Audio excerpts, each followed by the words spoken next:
Welcome, everybody. And thanks for being a part of this conversation, because it's about you, the true you.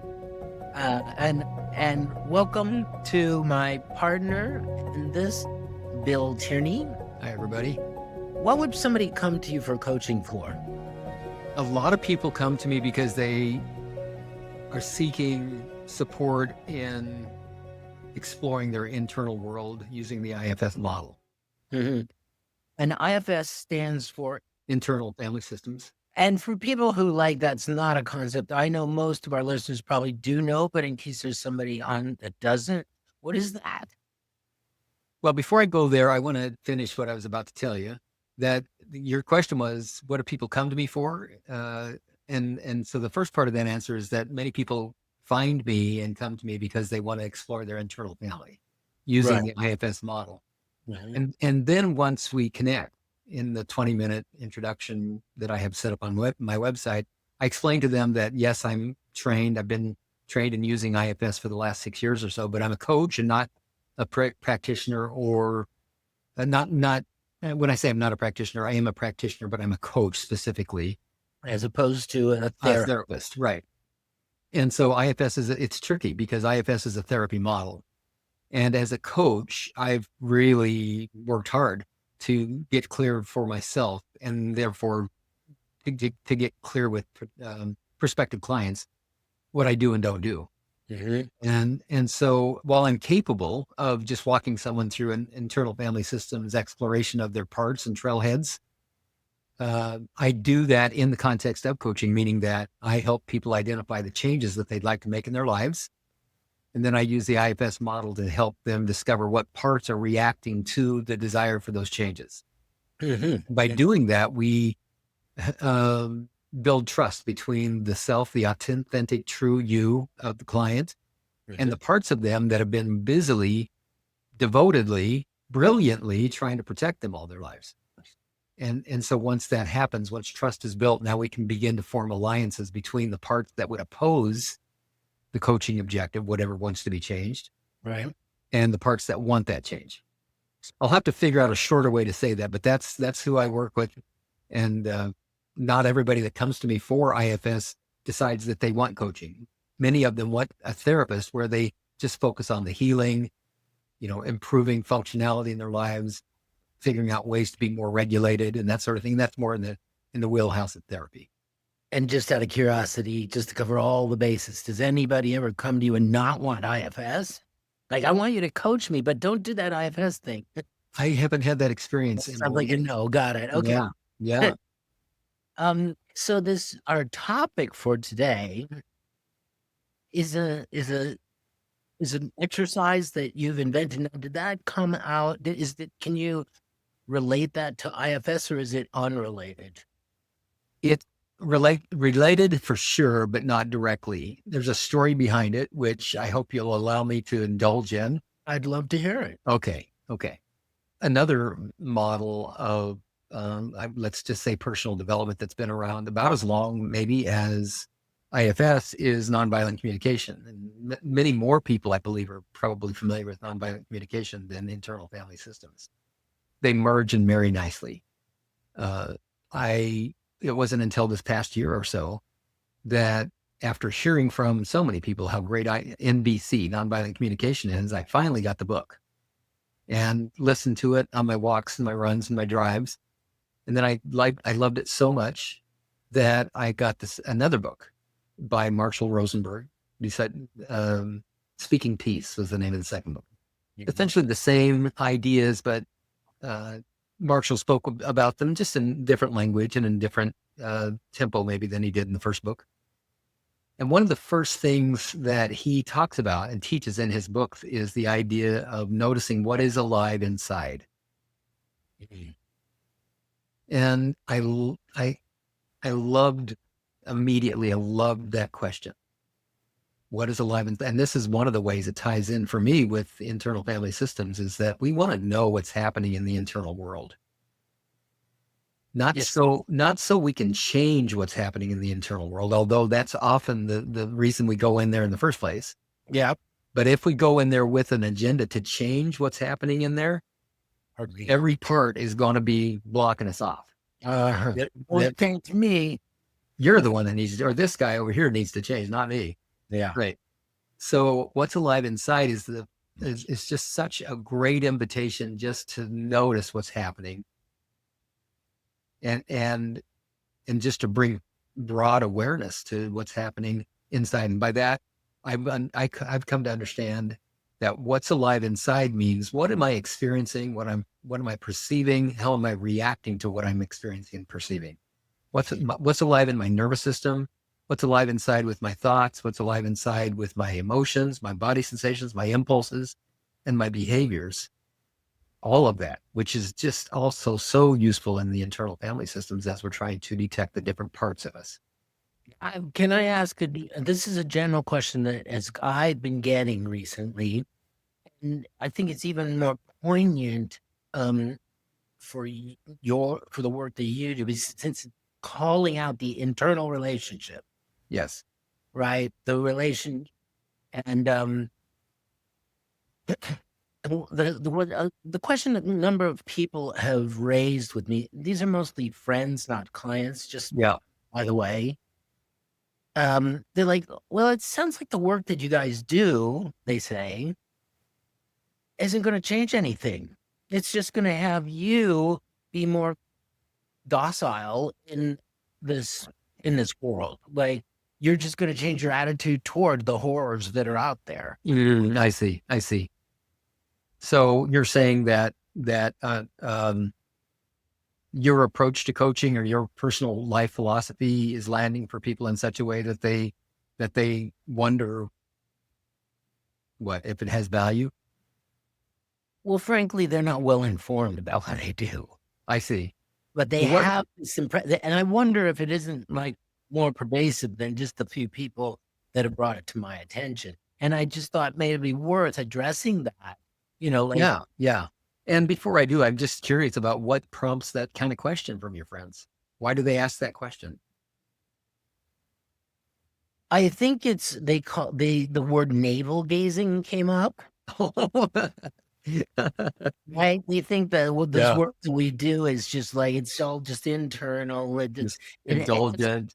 doesn't really change anything out there. Yeah. Yeah. Okay. All right. Thank you. I don't, why do I think that's funny? I suppose because I remember having that kind of an attitude myself. Ah, Like, what's the point of all this navel gazing? Just, is it going to make any difference? And really, that's the question you say that they're bringing to you, right? Or the challenge that they have for you. What difference does that make in the world? I don't mean to get you off track from the topic, Well, but no, it's okay.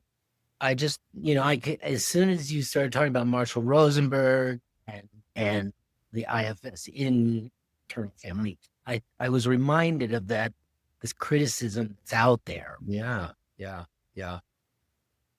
Yeah. Well, so what difference does it make? And I'll answer you because I know that you really want to know an answer. I'll answer because I feel safe with you and I'll assume safety with my listeners. And the reason I'm setting it up, my answer in this way is because if I were in the presence of someone who was asking the question to set up the next hatchet to come in Mm, with, I would probably not engage in the conversation whatsoever. Yep.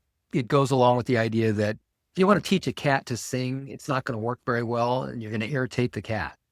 And I am not going to go to the hardware store if I'm a baker and try to have them sell my bread for me. You got to have the right people in front of me. Mhm, mhm. And those people aren't gullible people. Those are people that are open and critical self-thinkers, people that take information in and consider whether or not it's valid, whether it's interesting, and whether it's something they want to continue to pursue and get to know and understand better for themselves. And then ultimately decide for themselves what is and isn't true and what is and isn't valid and useful. Mhm.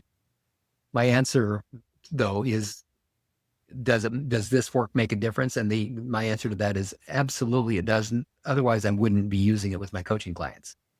Mhm. I'd already been coaching people for 8 years by the time I began my training in the internal family systems model. Mhm. And I had effectively been able to help people make changes in their lives by using various tools to help them shift their mindset so that the impact of the way they thought about their lives was more empowering.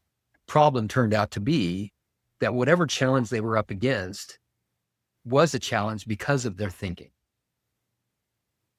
And once that thinking was examined and explored, investigated using various methods, we could shift from a more empowering perspective. And I'm not talking about positive thinking. I'm Right. talking about what is true and what's not. Mm-hmm. Looking at the facts rather than our stories about the facts, for example. So That seems like really crucial matter. Like, if your mindset, this internal stuff that we're talking about, is giving you, filtering the data out there and giving you a false impression about what's true, then you'd want to get to work on that first so that you can actually experience what's true. yes, but you also need to buy into an idea that I had a little trouble buying into when it was first introduced to me. Mm-hmm. And that is that my suffering is related to how I perceive the world. I believed that my suffering was related to what the world was doing to me. Yes, right. This happened out there. I don't like it. Therefore, I'm suffering. Therefore, I need to change what's happening out there. Mm-hmm. That's fine. I'll quit my job. I'll quit this relationship. I'll move because I don't like what this feels like in here. And it's your fault.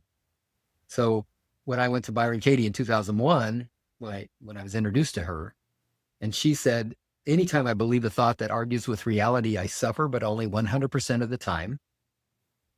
It was the first time I really got what Viktor Frankl's was talking about. Mm-hmm. Between stimulus and response there's a space, and in that space we have the opportunity to choose. That's not exactly what he said, but basically that's it. I didn't ever get that. I mean, it sounded good, but I didn't really get that. What is the stimulus? What is this space? What is the ability to respond and choose? What? Until Byron Katie really helped me see that even the reverse of what she said is true. She said, when I argue with reality, I suffer. Mm-hmm. That's a whole conversation right there. And if we reverse that, I'll finish this thought and then I want to hear your question or your thought. If I'm suffering, it's because I'm arguing with reality. Yeah. Yeah. Mm-hmm. You're about to say something. Well, I like your approach. It sort of says, I mean, and I'm being very general here, but like, it works.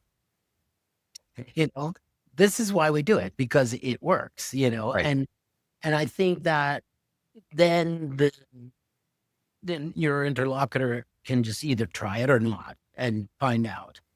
I think the mistake that I've made is in answering this is that I go into this more explanation about how the true you it's what's generating what you consider real.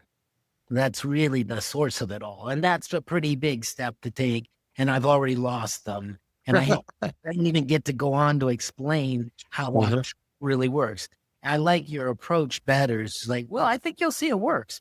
And then you've got a little bit of an explanation. Why? Because if you're suffering, you're out of sync with reality, and if I'm suffering, I'm disempowered. And if what causes suffering is I'm misaligned with reality, then what can I do to get aligned with reality? yeah. So I take it that I don't want to cut you off from this conversation, but I'm also feeling a little like I'm taking away from where you wanted to go. Well, let me tell the story. And so the name of this podcast episode is probably going to be 6 prompts for connection. 6 prompts for connection. Yeah, I was going to call it 6 questions for connection, but it's actually prompts. Some are questions and some are suggestions. And the idea is that when we're in relationship with another human being and we want to feel connected in that relationship, that this practice, if there's an absence of connection, will bring connection to the relationship. Using that word that you used just a moment ago, misalignment. If there's a misalignment in the relationship, we're missing each other, we're not aligned, and we're not connecting. We feel that. And even today, even now in my relationship with my wife, we've been married now for 12 years. We've been together for about 14. when things happen inside that are uncomfortable in my relationship with her, I have a tendency to think it's her. It never has been. And that doesn't mean that she's a perfect human being any more or less perfect than I am or anybody else is. It just means that it goes back to what Byron Katie said. My perception of what's been happening is what's causing my suffering. So if something's happening inside, I'm suffering over, it's because of my perception. And I can be mad at her, and I can want to have her talk to me differently or treat me differently or be more forthcoming or whatever it would be. And that actually could make me feel better if she did. Gosh, if she would just say she was sorry, I might feel better for a minute. But now I have a dependency, almost an addiction, if that's the case. If that's what I set up in relationships, is that in order for me to feel okay, I need someone to take responsibility for making me feel unokay. That's a mess.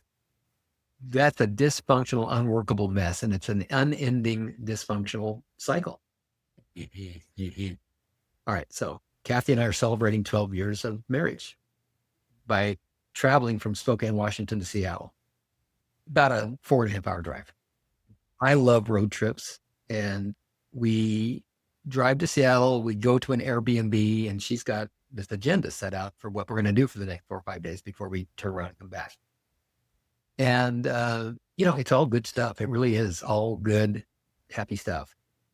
What isn't good and happy is the tension that I feel in the passenger seat of her car being driven around Seattle to places I haven't fully chosen. Not her fault, mine. That I haven't fully chosen the activities that we're going to be engaged in. I'm kind of going along to get along. I see. Crying. The traffic is thick and scary for me and for Kathy. So she's got tension just from being in the traffic. I've got tension from not being in control. And got some form of tension. There's tension, and the tension continues to build and build and build. And here we are trying to celebrate our 12-year anniversary, which is just such a wonderful thing. And yet we're not liking each other very much because there's this tension and we're not talking. And I'll just speak for myself. And in my mind, my parts are making it her fault. And I've got the capacity to be able to keep most of that down.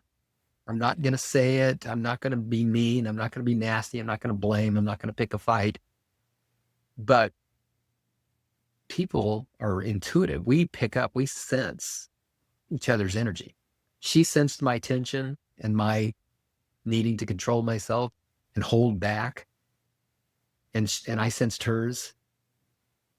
Finally, day 5, we turn around as planned, and we're coming back to Spokane. And when we finally get out of Seattle traffic, in other words, when the external environment quit pushing so hard on both our capacity to be with it, we both relaxed enough to be able to begin to have a conversation about how that 5 days had gone. And I brought it up and I said, let me just acknowledge that there's been a lot of tension between us on this trip. Something like that. Yeah. And over the next, it was 20 minutes or so, it was kind of a difficult, scary conversation to acknowledge what had happened. Because what wanted to be said by some of my parts and maybe by some of hers was, whose fault was it? And who made this mess? And who's responsible for cleaning it up? Which, and I think most people, their knee-jerk reaction would be, well, I'm good over here. It's your fault. I've been suppressing all this stuff and I've saved you from me because, it's your fault. Yeah. Mm-hmm. And yet look at the saintly behavior on my part. Even at times when I know it's me, like tension between me and somebody else, and I know it's me. I know that I'm not clean here. It's still hard. Oh yeah. It's still hard, For example, if I admit it to any part of this, then she's just going to let me take all of it. Right. He's not going to take any responsibility at all. Now, this is coming from a part of me that tells that story, not based on any experience with her. Hmm. She's demonstrated over and over again that she's willing to take responsibility for what she contributes to any kind of disconnection. Hmm. Hmm. So the ice is broken now. Some of the scary things that neither one of us wanted to say, we said. We acknowledged the hurt. We acknowledged the things that happened that hurt us. Um, and then the conversation shifted, and I said, I'd really like to discover, to even if we have to create it ourselves, something that we can do so that this doesn't happen again. Hmm. Other than being hermits and staying at home and never going out anywhere. Because at home we do just fine. We have a little tension in the kitchen just because it's a relatively small kitchen, and What do you think about not being home contributed to the tension? the unpredictability of anything outside of these walls. Other Okay. people, traffic, weather, conditions. Mhm. It's really safe here. We got a nice, safe, comfortable, predictable house, home, and life here in this home. Okay. And we don't let a lot of people into the home because the energy is sacred to us. Hmm. And when somebody does come into the home, we pay really close attention to managing how that's going to go so that we can feel safe and comfortable and warm. And this does get into the topic I think that I want to talk about next week, if unless something else comes up, and that is the capacity. I'll touch on it just briefly here, and that is that it appears that those of us that still have unhealed trauma are entering every single day with a diminished access to capacity to be with whatever shows up in life, Hmm. because there's so much going on inside that's being managed for us unconsciously and automatically. Hmm. It's using so much of our capacity. And so both Kathy and I have nervous systems that are somewhat compromised by trauma. I won't speak for her and her trauma, but I'll just tell you that we're a good match. I've got X amount of trauma. She's got X amount of trauma. Our parts are busy managing all of that trauma for us. I'm working really, really hard to heal as much of that trauma as I possibly can. And I do it for a living and I help other people. And yeah, I have a diminished amount of capacity. So my nervous system, when it exceeds, when my experiences with the external world exceed the demands of my available capacity, I begin to get overwhelmed and dysregulated. So a big part of you is busied with dealing with the outside world, and so there's less capacity to be with your wife, for example. That's right. Or any minor irritation that might flare up That between. just reminds me of my dad coming home from work. You know, Yeah. when he'd first come home from work, he was impossible. You know, once he got all that off his chest, I'd go out and play or go down in the basement. And then he blew up at mom and he got all that. Then, we sat down to dinner, he's a little bit nicer to deal with, but he didn't have capacity at first. Yeah. So one way that he tried to restore capacity was to vent off some of that coiled up fear and anger. Yeah. It's an interesting, really interesting dynamic that I hope that we get a chance to discuss next week. But let me go back to my story. Um, so we got through the ice. It was cracked. It was broken. We're swimming around in cold water, together trying to survive it. And I make the suggestion, why don't we just create a process? And she said, do you have something in mind? And I said, yeah, I think that if we can maybe come up with a set of questions that we answer for ourselves, and then at least once a week get together and share our answers to these questions with each other, my theory is that it's going to create connection, Mhm. and it'll address any tension that might be able to. And I'm not saying we don't address that tension, that we only do that once a week. I'm saying that we do it once a week. And then my guess would be that once we begin to find out what works and what doesn't, it'll be comfortable to use it anytime throughout the week. But the commitment is once a week, we get together, we answer these questions, we share them with each other. Use it every single day on a trip to Seattle. You're saying that if we were to engage in that process every single day when tension starts building up, Mhm. oh, absolutely, this would work. You bet. So here's the questions that she and I co-created together. on that trip back. So by the way, that, like I said, that's about a 4.5 hour trip. We began talking just the east side of Issaquah, and we were still talking in this conversation as we pulled up into our driveway in Liberty Lake, Washington on the east side. Wow. We start on the west side of the state, and by the time we get home on the east side of the state, we're still talking about it. Wow. And the reason we're still talking about it is because we are so connected. We're talking about things that have happened in the past, examples of how this tension has mounted, and how this process would have made such a difference if we'd had it and known to do it. So here it is. Okay. Prompt number 1. Get out your pens, folks. What is alive inside? Thank you, Marshall Rosenberg. What is alive inside? Mm-hmm. And so now it's been, I think I want to say it's been 8-9 weeks since we started this process. And I've got a notebook that says Kathy Connection on the front of it. Yeah. And every week, Sunday morning, somewhere between the time I get up and noon, I fill out the Kathy Connection prompts. Mm-hmm. These 6 prompts for connection. And just answer whatever's alive in that moment. Mm-hmm. And it doesn't have to be especially what's related to Kathy. Mm-hmm. But what's alive inside for me right now? Well, I want to get back to editing my book. I can't wait to watch the Seahawks play this morning. I'm sad to see that the sun is going down center and coming up later.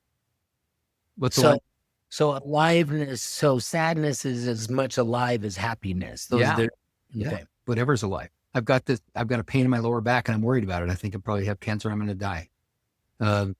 Whatever. I didn't mean to be flippant about that, but that's the way my hearts think. Mm-hmm. I'm just reporting whatever's alive inside, whether it's valid or not. Well, I was just getting clarity on aliveness because, some people might say, well, I feel there's more aliveness when I feel like going out and playing than there is when I'm feeling sad and lonely. Mm-hmm. But you are all of that. That all gets good. That's right. Yeah. The example that you just gave is, I feel more alive when I'm wanting to go out and play. Mm-hmm. There's sometimes what's alive inside is a deadness. Okay, that's perfect. Yes, sometimes what's alive inside is a deadness. Okay, that's question number 1, prompt number 1. Yeah. Prompt number 2, does anything feel unresolved right now? Now, this is, again, it's not specific to our relationship. Mm-hmm. But certainly we want to include anything that is specific to our relationship. So I only made it to page 40 on my edits today. I wanted to get to page 50. What feels unresolved is that I'm still waiting on an answer from my publisher, and I've been waiting for over a week. What feels unresolved is that something happened day before yesterday, and I said something to you, and ever since I said it, I'm wondering how that landed for you, and I just haven't asked because I guess I've been a little too scared to ask. Mm-hmm. Those are some examples. Mm-hmm. And this is the first of the prompts that has me, and actually this applies to every one of the prompts, is, do I have a request? So I'm sharing this with Kathy. I'm going to be sharing this with Kathy. I'm going to ask myself, given what's unresolved, do I have a request? An example of that would be, can we talk about what happened inside for you when I said that thing to you the other day? Mm-hmm. Another request might be, I have a request. I notice that my nervous system gets activated when you and I both take a break at the same time and we're both in the kitchen. And so my request is that either you be in the kitchen or I be in the kitchen. Mm-hmm. So I can manage my nervous system a little bit better. Mm-hmm. Could it be something like, I'm so preoccupied and anxious about this job interview I have tomorrow, and I just like space. Like, just don't talk to me for 12 hours. It could be, and that's going to activate probably something's going to come alive inside for her then at that point. And mm-hmm. and that's okay. That's really okay if that's what mm-hmm. the request is. Mm-hmm.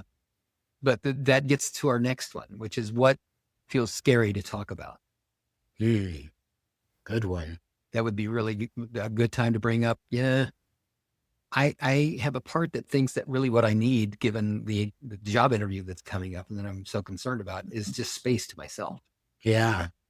And what feels scary about that is that I'm afraid you're going to take that personally and think that I think that you're a problem or that I don't want to be with you.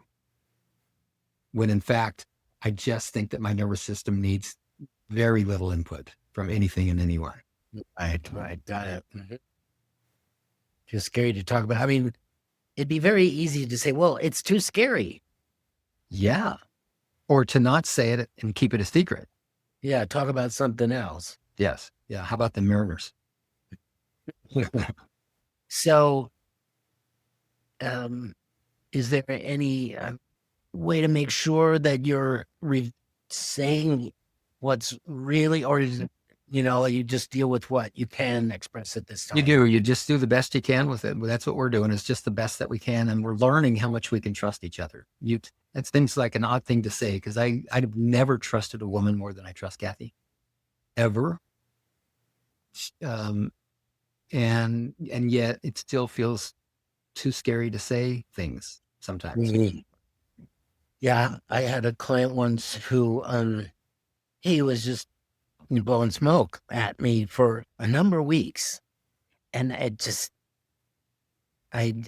like, wow, it just didn't feel right. There was no more information forthcoming, but it seemed like there was something he wasn't talking to me about. Well, finally, he came out about, that he had been cheating on his wife, and it was too scary to talk about. Oh, Until the time that it was no longer too scary to talk about. yeah. Yeah. What's your story of true self-recovery? Would you be willing to share that as a guest on the True You podcast? We'd love to hear your story, and you'll find a guest application in the show notes. Now back to the show. Yeah, that may very well have happened finally because he trusted you. Yeah. At least maybe that was one element that came into it. Yeah. What would you say? You think that played into it, that he trusted you more by then? Yeah, I'm very probably. Yeah. I can't read his mind. I didn't ask that, but probably. Yeah. Mhm. I So, think also that, well, never mind. Let's not get off on that. Go ahead. so we've covered 3. What's alive inside? Does anything feel unresolved right now? And what feels scary to talk about? And the 4th is what needs to be said that hasn't been. There was a third one was, do I have a request? Oh, do I have a request follows each of these? Oh, Given what feels unresolved, do I have a request? Given what feels scary to talk about, do I have a request? gotcha. Okay. So that I'm glad you pointed that out because if we go back to what feels scary to talk about, I might have to make a request before I feel enough courage to talk about what feels scary. Yeah. The request might be, even if you have an internal reaction as I share this with you, can you hold it until I say the whole thing? Can you Yeah. show? Well, that's better version of what I often hear is like, don't get mad at me when I tell you this. Oh shit, I'm already mad. Well, your craft. Yeah, exactly. Exactly. You're going to tell me how to feel now, huh? People do that to each other all the time. Now I have to tell this to you, but I don't want you to get upset. And don't tell anybody else. And by the way, don't tell anybody else is a valid request, but a valid answer to that is then don't tell me. Right. Because I don't want the pressure of not telling anybody else. Yeah. If the only way you can share this with me is to have me keep it a secret, and you've been keeping it a secret, don't put that on me. Right. Of course, everything's every circumstance is different, but So we're up to question 4 then, right? yep. 4 is anticlimactic. It's what needs to be said that hasn't been. So if after what feels unresolved and what feels scary to talk about, you think, well, what's left for then to be said? Yeah. And I've never left that blank. Mm-hmm. What needs to be said that hasn't been? Sometimes all that's left, I have written, I haven't told you how much I love you lately. I haven't told you how much I appreciated that you did that thing for me the other day. Mm-hmm. I noticed when I told you I'd do the dishes and then went to bed, you washed them for me anyhow. Thank you. Right. Or, this whole time that's been so scary to talk to you about this thing, I've just been, this is what my client said to me, actually, come to think of it. He said, I was so scared to tell you about it because um, I, the conversation we were having over those couple of weeks was about integrity. Oh, I can see that. Yeah. Yeah. Yeah. And Wow. so now that I've told you the out integrity, I can tell you that, that's what was keeping me from saying, couldn't have said that before. Yeah. There is always more that needs to be said. It seems like it. In fact, now that you say that, I'm wondering if maybe Kathy and I will challenge each other to find one more thing to say. Mm-hmm. What is one more thing that could be said? Maybe it's not necessary. Maybe it doesn't feel necessary, but what's one more thing that could be said that hasn't been said yet? I realized that this tension isn't really about you, it's about the big city. Yes. And that all came out, by the way, thanks to these questions. And we came up with some strategies for if we're going to do something like that again. And we didn't get very far. And she said, no, I don't want to do anything like that again. Okay. So then the discussion moved on to, and we'd like to get away sometimes. So what would that look like? Mm-hmm. Yeah. And we talked about other ways that we could get away and actually have it be less stressful. Good. Excellent. Which goes back to the capacity conversation again. So I'm sure that we'll be referring back to this conversation next week when we talk about capacity. Okay. I have the capacity to do that. What does your week look like? That seems like really flimsy, but there it is. What does your week look like? Between my wife and I, that's a really important question, turns out. Because my week impacts her and her week impacts me.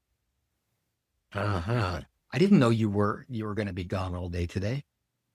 Well, yeah. And that's why I'm telling you now. My plan is this huge presentation coming up, and it's probably affecting my mood and the way I'm in my patience right now. Yeah. Oh, didn't know that you had that in your calendar. That and even physical presence. I'm planning on meeting with Joe, let's say at 10 o'clock at the coffee shop. And Joe and we get carried away. I might not be back till 1. Just wanted to let you know that's where I'm at and that's what I'm doing. Mm-hmm. This reminds me a little bit of a conversation that I had with my second wife. When I was playing the role of people pleaser, comply or die. I had this fear that she was just so fierce, and she was, but that I was going to do something wrong and that she was going to hurt me with her words if I did. And I was still busy guessing where the landmines were in that relationship, and I seemed like I always guessed wrong. So I thought I had this one handled pretty well, and I said, "Hey, would it be okay with you? I just got a call from Phil, and Phil wants me to go golfing on Saturday at 1 o'clock. Okay with you that I go?" And her response was, "What are you, my son? You think you have to ask my permission to go golfing?" I thought, oh, great. I said, well, I'm going golfing at 1 o'clock. And she says, what? You're just going to go golfing at 1 o'clock without talking to me about it? What? I can't win here. She was kidding around with No, that? no. And so I said, what? Isn't that what we're doing right now? And she said, you asked my permission as if you were a little boy. And then you just told me what you're going to do as if it has no impact on me. You going golfing when we have a little baby at home for 6 hours, right? That's how long it takes you to go golfing. You're just going to leave and you're just assume I'm going to take care of the baby and that I don't need your help. Yeah. That feels disrespectful. I see. So what does your week look like? Can you give us some guidance? Is it just about sharing schedules? Pretty much. Although interestingly, because Kathy and I both work full time and we have so many outside of work activities that we're engaged in, when I look on Sunday morning at what Monday through Saturday or Monday through Sunday for the next week looks like, I realize, oh, there's I didn't talk to her about this. I need to talk to her about this. Oh, I need her help with that. Oh, this is going to have an impact on her. Huh. Right. I'm not going to be here for 6 hours, and the baby might need being fed, and you're going to have to do it because I can't be here. Right. Or I can't be, or I want to be gone for 6 hours, and I realize that's going to have an impact on you, and you're going to need to take care of the baby. So I'm wondering if we can brainstorm how that could work out. Are you willing to do that? Do I need to arrange to try to get some help? Is it going to work for your schedule? Interesting. Yeah. And all that stuff can feel scary to talk about. Right. So a lot of what does your week look like? And maybe what does my week look like should be something I walk into the harder conversations with first. Because now that we're talking about it right now, and you and me, Marty, what if that question was second question instead of the first one, or instead of the fifth one? What does my week look like? Now brings up all kinds of things that might feel scary to talk about, that need to be said, that feels unresolved. Yeah. And I'm going to take that suggestion and try it. Plans and expectations. That's what number 5 is all about. What does your week look like? Plans, expectations, impact, and requests. Plans, expectations, impact, and requests. Yeah. Mm-hmm. Yeah. And by the way, I want to mention too that more than just what's alive inside, Marshall Rosenberg and nonviolent communication has helped with this communication as well. Like, what feels scary to say is that I'm making up that when you pass me and don't say anything to me, that you don't like me very much. Is that what's going on? That's a nonviolent communication way to address a worry, concern, or fear that's going on inside without accusing or blaming the other person. I'm imagining that. I'm making up that. What a great tool that is. I get to take ownership of it. And part of owning it is, yes, I have this voice inside that is making up a story about you. So I'm just checking it out. Right. And if it's not true, then it's that person's responsibility to let it go. Or yes, or do whatever they're going to do, and they can get mad. That certainly would make it hard to do that. That'd be one of those things that's scary to talk about. Yeah. But what this does is ask both partners to bring themselves and be fully responsible for their experience. Right. And to the degree that both partners can do that, and they're going to do it more. What Kathy and I have discovered is that we're more and more capable every week of doing this better. And then finally, number 6, and this, all those questions you noticed were questions. Number 6 is not a question. It is a prompt. Acknowledge our commitments to each other.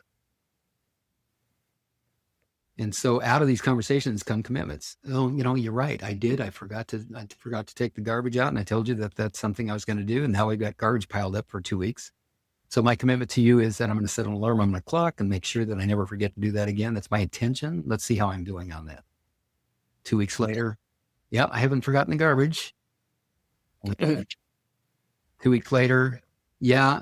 I told you that when I began to feel some tension, that I wouldn't wait till Sunday, that I'd bring it up much, much sooner than that. And I feel like I've been doing pretty good at that. There was that time on Thursday that I felt this tension. I brought it up and it felt like it got resolved. How was that for you? I can imagine layers of commitment here too. Like, I don't know what I'm committed to around this tension that we've just talked about, but I do know that I'm committed to being married to you. That's really great. I love that. And having you bring that up reminds me of something that you helped me to identify in terms of my commitments. I believe that we might have been talking about something that I had signed up for and was having a hard time fulfilling on. You asked me, who would I be? Who was I going to be moving forward? And you helped me identify 5 ways of being that I then wrote down and have had taped to my monitor ever since. I'm going to be grounded. I'm committed to being grounded, to being present, to being compassionate, to being discerning, and to being generous. And that's sitting here reminding me. So sometimes we kind of do need that structure to remind us of what we are committed to. And that can be a commitment all in itself. I'm going to build some structure so I don't forget this commitment. Right. Well, I don't know if you read my newsletter today, I but didn't get a chance to. I see. Well, I'm moving the newsletter from a closed group that I send an email to, through MailChimp. I'm moving it over to Substack. And I am identify in the letter that I invite people to follow me over. And, um, the certain things about, the tenor, the energy of that letter when it was initiated was all about, promoting my business and, you know, stirring up some hype and getting things in motion, and had that kind of, energy. And that my commitment now on Substack is contentment, compassion, but I forget there were four things. Beauty is one of them. And so, like, that's what you can count on from me going forward. So acknowledging that commitment in the tone and of the newsletter. Nice. That's great.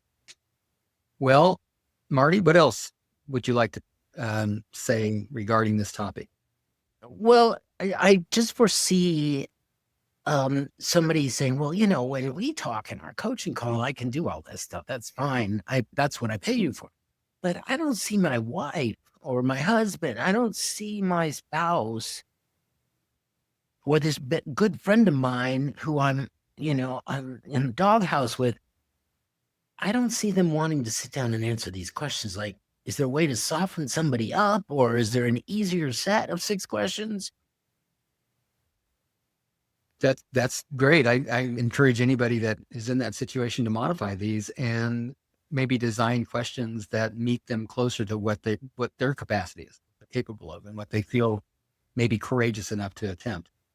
But let's have it be at least on the edge of, or be slightly beyond the comfort zone, because otherwise we're just doing what we've always done. Right. I know that I've had people, when I give them assignments in coaching, okay, go now and ask your wife these questions, or ask your boss these questions. Oftentimes, whoa, I don't think I could do that with them. Mhm.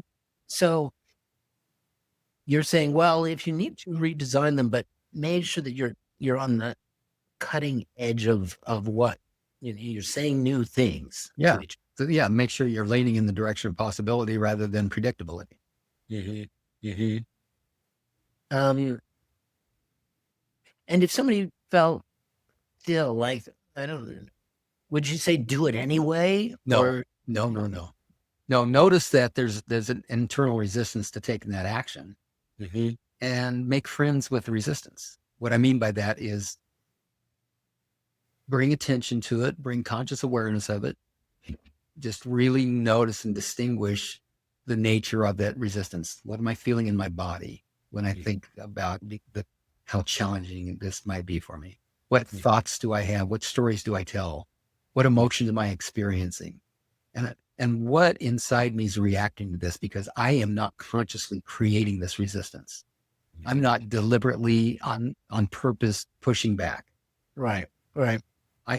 I might want to own that so I feel like I have some power over it, but acknowledge that it's real, that it's happening automatically, unconsciously, and that there's nothing that you can do to stop it as much as you'd like to. You can try to distract yourself. You can, like, go watch a ball game or turn on TV, or go to the refrigerator and eat something and see if that takes care of it. But something inside has really got something to say. So I'm being asked, it's being suggested. Marty and Bill are saying, try these 6 prompts with my partner. That terrifies me. Okay, so maybe I'm not ready for that. Maybe what I can do instead is get curious about what part of me is terrified. What is the story that part has about what's going to happen if I try this? And then can I maybe use the IFS model or any other method to explore that and befriend the part of me that's trying to somehow, just know that that part is somehow trying to protect me and is afraid that if I do this thing, something bad's going to happen. And then can I be grateful to that part for its efforts to help? to Mhm. keep me safe. Mhm. And now what question would I feel? What what could I do to create more connection with my partner? First, Mhm. do I even want that? Do I even want more connection with my partner? Why would I? Well, and let me answer that. The reason I want more connection with Kathy is because that's what intimacy is. Even before anything physical happens, intimacy happens in the space between us, the energy that we exchange with each other. And if that energy is aligned, we feel connected. And if it's misaligned, we feel disconnected. And now I'm living along with another person that irritates the shit out of me. This seems really, really important. I know we're coming close to the end, but I want to really underscore that, and this goes back to the navel gazing conversation. Mhm. that the, that by examining what's going on inside you, if you're resisting these 6 prompts to restore connection, right? That there's a difference made when you're in connection with your own feelings. There's a connection that automatically changes toward the world. Beautifully said. If we are connected internally, if we're connected with ourselves, then we have the capacity to connect with the world. And very often it just happens that we feel more connected with the world because we're more connected with ourselves. Exactly. Exactly. We, however, it does require receptive. It does require someone to receive and be willing to exchange that connectivity. Yeah. Yeah. Mhm. Right. And yeah. And if connection is what you want and you can't get that from a certain somebody, Yeah, well, then it's not going to hurt too bad because you're already connected to yourself. right. And I kind of think that, and this is And you have a better idea as well of what the actual kind of connection is that you want and need, yeah, so that you can articulate it in reality. it's kind of like the not that thing. Do you Mhm. know what you want?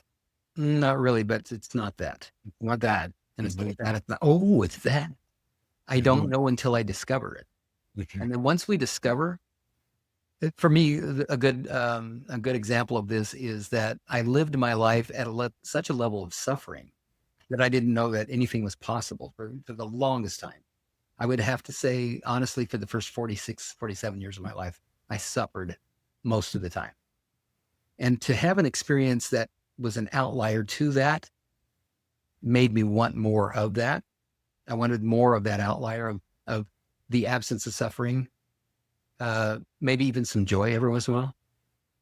And I began to notice after I learned how to go inside and work with that which caused my suffering in the first place, my thinking, Mhm. that I started having some good days. I started really enjoying myself. I started having the capacity to be present. And it became more the norm that I wasn't suffering and less the norm that I was. And now I'm 70 years old, and in my life, I don't suffer hardly ever. And when I suffer, I don't suffer well. I find it really intolerable to suffer when I know what it's like to live a life where I'm not suffering. Right. Right. And just back to, and when you're not suffering, the world is there in a very, if you're connected in a new way. That's right. That's right. You know, I mean, that's that just to, like, if I've had a really good connection with a client on a coaching call, and then I go out to do my grocery shopping or something, it just feels like I'm in love with everybody. Yeah. Yeah. You're Julie Andrews just dancing through the grocery store. Right. Julie Andrews was my dad's favorite actress. Well, why not? She's great. Great. But it's different if if you're suffering, then it's like you're like that Peanuts character that got the dirt around him all Linus the not Linus, Fortnite. Pigpen. Big pen. Thank you. Yeah. Pigpen, right? Yeah. And so it's like there's this, you're not connecting because you've got this pig pen around you. That's a great image. All right. So Thanks, let me Bill. let me Thank state you. these 6 prompts one more time, and then we'll go. I'm pushing it for time. Number 1, what's alive inside? Number 2, does anything feel unresolved right now? And do I have a request? Number 3, what feels scary to talk about? And do I have a request? Number 4, what needs to be said that hasn't been? And do I have a request? Number 5, what does your week look like? What does my week look like? Let's talk about plans, expectations, impact, and any requests that we have out of that. Uh-huh. And number 6, let me acknowledge my commitment to you. Let me acknowledge the commitments you made to me. Let's see how we're doing. Acknowledge our commitments to each other. Thanks for indulging me here, Marty. I just really love this conversation. Oh, the things is on our side, all of us that are benefiting from the work that you and Kathy did so that we can all have more connection. Thank you. You know what I never said this whole time that we talked, though, is the difference it made. You asked a question earlier. Does this navel gazing make any difference? Mm-hmm. We are connected, and we have remained connected now for the past 8-9 weeks ever since we began this.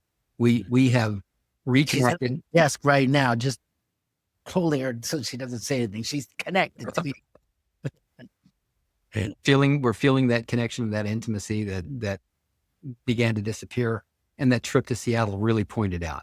I mean, that had already been happening before Seattle, but we didn't know how to acknowledge it, or maybe even how to perceive it. So, okay. Thank you. Have a good men's group. Thank you. We'll see you next time. Bye. Bye. We appreciate who you are, that you would be listening to this podcast, and want to acknowledge all those parts of you that yearn for the experience of the true you. If you like this episode, click like, share it with others, and be sure to subscribe. Listen again next week for the newest episode. Check show notes for a transcript and a link to resources, including a link to let us know if you'd like to be a guest on our podcast. Thank you for listening and going on this journey with us back to the true you.